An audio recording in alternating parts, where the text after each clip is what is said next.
Victoria's disgusting Labor government has become a danger to the nation, effectively funding criminals. And the Albanese government is complicit in this corruption and grotesque waste of public money. Last night, Channel 9's 60 Minutes exposed new allegations of criminal behaviour by figures in the CFMEU construction industry union, particularly in Victoria.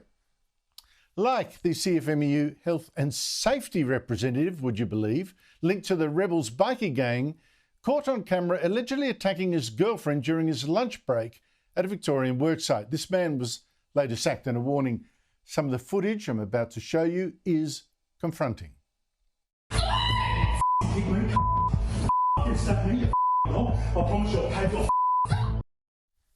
Another CFMEU-backed figure allegedly locked a female worker in a small room at the Footscray Hospital redevelopment before smoking a crack pipe and blowing the ice fumes in her face. She was black banned. He was apparently given a job somewhere else. But on top of that is the money. It's not just the massive blowouts in the Victorian government's projects called the Big Build, tens of billions of dollars over budget, but also the apparent protection racket run by some CFMEU cronies, plus the cash they creamed off the top, according to the special investigator who was appointed after the union was put into administration last year because of its alleged infiltration by organised crime. He says the Victorian Labor government covered it up. You get appointed to a particular job and you might only come once a week or once a fortnight, and the pay rates are quite extraordinary. I mean, it's quite common to earn $3,000 a week, $5,000 a week. You can even get up to $10,000 a week. You can see what's happened. It's just become a place of resort or retreat for bikies. I see a network of gangland figures spread over the whole of the Melbourne metropolitan area. Now, the Victorian Premier denied any cover-up, said police were now investigating these latest claims, should talk to them. But the state opposition leader said it was all too late and too little. The management of a union is working side by side with bikies and organised gangs on work sites owned and operated by the Victorian state government. So many Victorians, they struggle each and every day just to get by. Yet we're seeing billions of dollars being wasted and sent straight through to those that shouldn't have it, who are effectively running our government. Now, three things here taint the Albanese government as well. One, it has put your money into Victoria's big build as well. Two, the CFMEU for years was a massive donor to federal and state Labor. The Liberals say $11.5 million to Labor in just the past 5 years.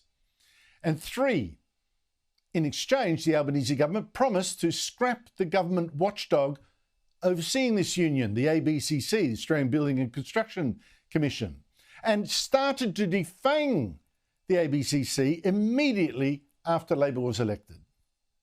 As of Tuesday, the ABCC in its powers will be pulled back to the bare legal minimum. Opposition leader Peter Dutton today promised to bring back that ABCC if he was elected Prime Minister, along with new racketeering laws to let police go after the union itself and not just individuals. The Prime Minister has no interest in clearing it up because he is the financial beneficiary, his party is the financial beneficiary of the donations of the CFMEU. The CFMEU still sits on the national executive of the Australian Labor Party. This is the biggest corruption scandal in our country's history. Now, the Albanese government's today saying, oh, look, no, we've asked police now to investigate what you saw, for instance, that a woman allegedly being attacked, plus other allegations raised by 60 Minutes. But once again, I have to ask, why does it take journalists to tell Labor politicians what is going on in construction projects that these Labor politicians fund, and that these Labor politicians are supposedly policing, and all of this involving a union these Labor politicians have been close to, sometimes for decades? Is it blindness? Is it a looking away? Is it mates rates politics? Explain it to me. And just look at the waste here as well. A blowout so far of at least $40 billion. in just the Victorian government's big build. With the Albanese government just a couple of weeks ago saying, never mind, here, have another $2 billion, this time of federal funds. This stinks, doesn't it? Labor, union mates, billions of dollars of taxpayer money stand back from the smell. But do you think a single politician is going to pay for overseeing this stinking money pit?